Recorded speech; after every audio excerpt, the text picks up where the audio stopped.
Բարոյ սիրելի հայրենակիցներ, եթերում կրկին քաղաքական խաչմերուկն է։ Այսօր մայիսի 19-ն է, սա թվով երկրորդ հաղորդումն է։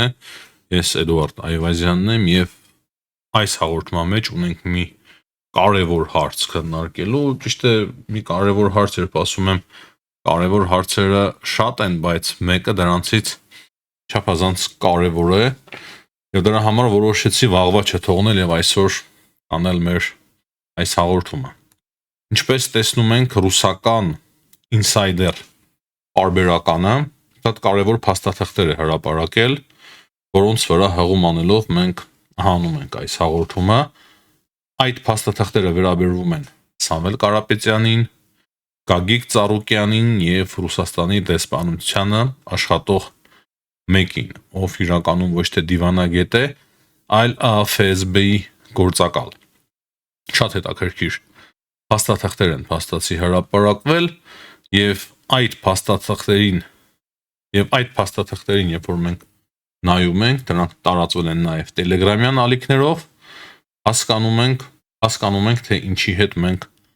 գործ ունենք։ Կարևոր է նաեւ նշել այն, որ ինսայդեր, այդ լրատվական ինսայդեր կոչվող այդ ռուսական լրատվամիջոցը հիմա փախուստի մեջ է Ռուսաստանից, գտնվում է Լատվիայում, բոլոր անկախ լրատվամիջոցները հիմա դուրս են եկել Ռուսաստանից, բայց այնուամենայնիվ նրանք ունեն կապեր, ունեն հնարավորություն, որպեսզի իրենց հետաքննությունը անցկացնեն նաեւ Ռուսաստանի ներսում։ Տարբեր ձևերով իրենք հնարավորություն ունեն այդ աշխատանքը իրականացնելու եւ այս անգամ հիմնական թեման վերաբերվում էր ինսայդերի Հայաստանին։ Ուրեմն այդ հրապարակված փաստաթղթերում նշվում է, որ երբ որ 1999 թվականին Սամվել Կարապետյանը ստացել է անձնագիր, այդտեղ գրված է եղել ՖՍԲ-ի տեղեկատվական կենտրոն։ Ինչ է դա նշանակում։ Նաեւ կա պարզաբանում, որ այդ ամենը նշանակում է մեկ բան, որ եթե ինչ-որ մեկը կանգնեցնեն Ռուսաստանում Սամվել Կարապետյանին, իրավապահ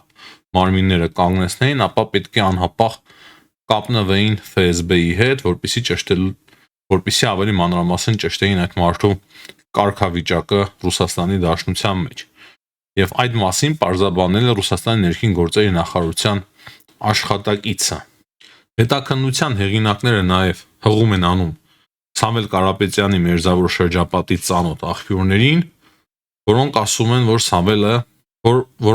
են, որ Սամվելը երբեք քիթը չի մտցրել քաղաքականության մեջ, բայց նույն ժամանակ երբեք չի մերժել Կրեմլի զգայուն ֆինանսական հարցերով, երբ որ իրեն դիմել։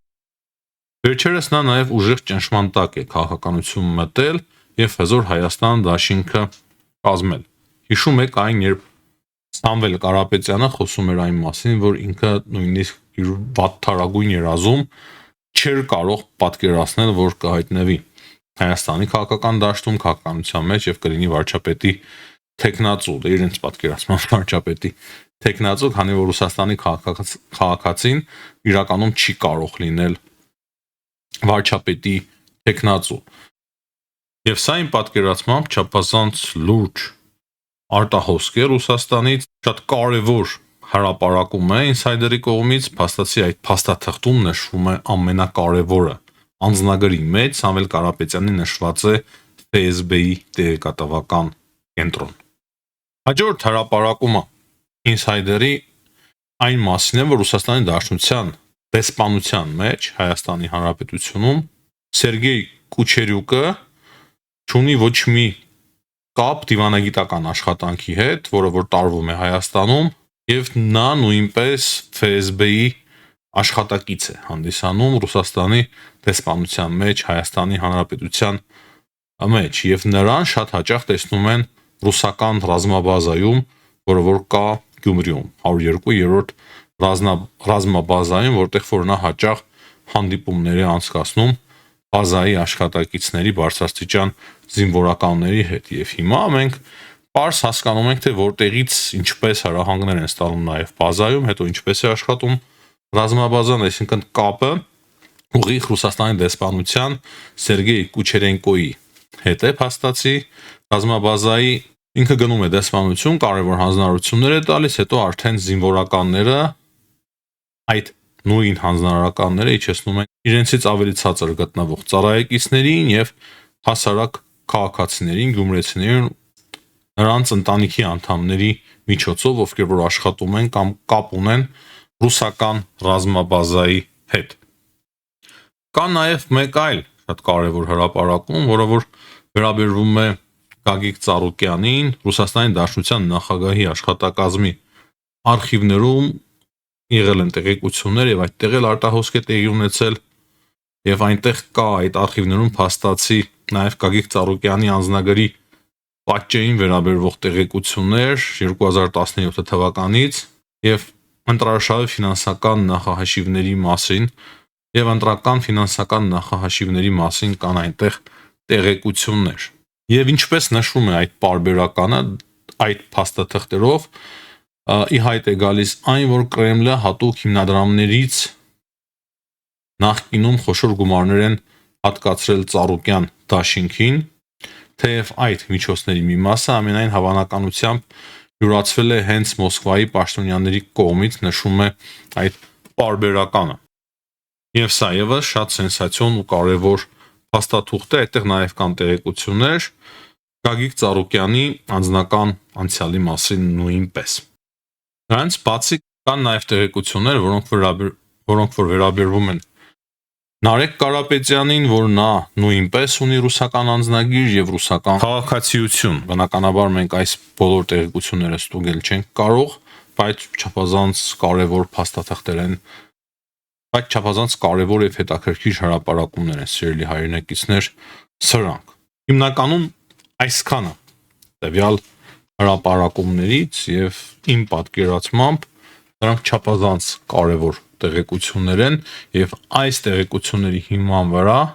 իմ համոզմամբ անպայման պետք է Հայաստանի իրավապահ մարմինները անցկացնեն սեփական հետաքննությունը, քանի որ այդ հրապարակումներով փաստացի հայտ է գալիս այն, ինչի մասին շատ-շատերն են խոսում, ինչպես նաեւ մենք, որ իրականում շատ մեծ եւ լուրջ վտանգ կա ռուսական միջամտության Հայաստանում։ Անցնենք մնացած կարևոր թեմաներին։ Այսօր Լիտվայի արտգործնախարարն էր գտնվում Հայաստանում եւ ասեմ, որ շատ կարևոր հանդիպում տեղի ունեցավ, ուղղակի նախընտրական շրջանը եւ այդ նախընտրական շրջանը փակում է մնացած կարևոր թեմաները, մեզ էլ է դժվար աշխատել այս պայմաններում գերլարված, բայց կարևոր է նաեւ անդրադառնալ մնացած կարևոր հարցերին,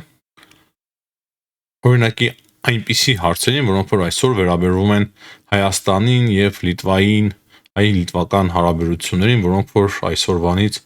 ստացան ռազմավարական բնույթ։ Ռազմավարական գործընկերության մասին այսօր հայտարարեցին Հայաստանի եւ Լիտվայի արտգործնախարարները։ Եվ դրանից բացի շատ կարևոր հայտարարությամբ հանդես եկավ Արարատ Միրզոյանը,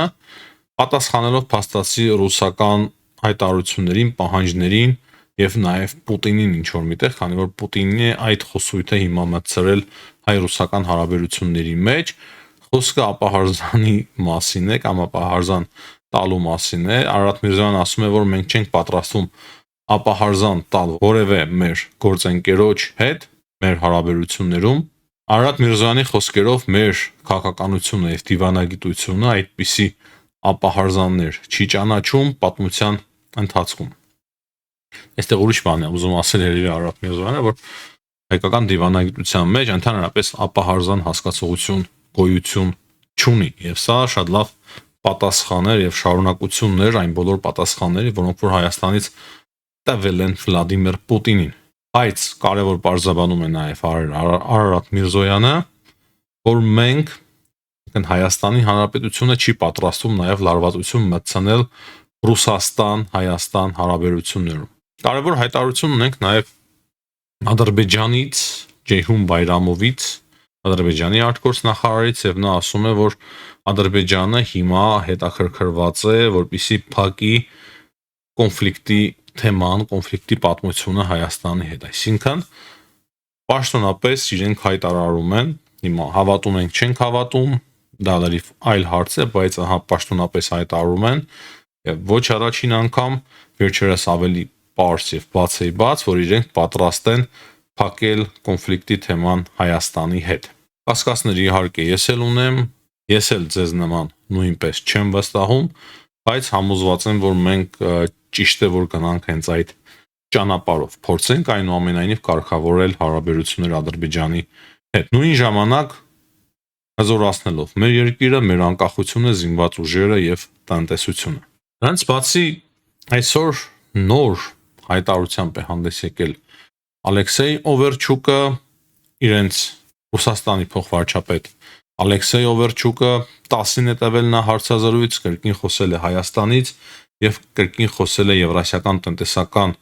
միությունից, Հայաստանի անդամակցությունից, այսինքն իր ամենակարևոր թեման է, երբ խոսում է Օվերչուկը, չի կարող չհիշել եւ չանդրադառնալ կոնկրետ այս հարցին։ Ու կրկին Օվերչուկը խոսել է նրանից, որ հայ ժողովուրդը շատ մոտ ժողովուրդ է Ռուսաստանին, այդ պատմությունները, այդ խոսքերը մենք բազմիցս լսել ենք եւ նա ասում է, որ իրենց տնտեսությունը կախված է ԵԱՏՄ-ից,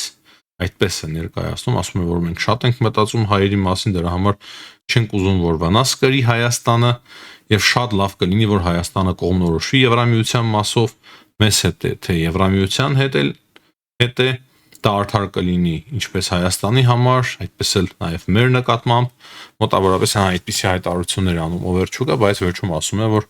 ուզում ենք Հայաստանը մնա ԵԱՏՄ-ում, քանի որ Եվրամիությունը թշնամական երկիր է, ինքը այդպես է ներկայացնում, դրա համար ասում է, որ եթե Հայաստանը ընտրում է եվրոպական ուղին, մենք չենք կարող Հայաստանի հետ համագործակցել ԵԱՏՄ-ի շրջանակներում։ Հիմնականում այսքանը, սիրելի հայրենակիցներ, հաջողություն եմ մաղթում բոլորին, ցտեսություն, կհանդիպենք։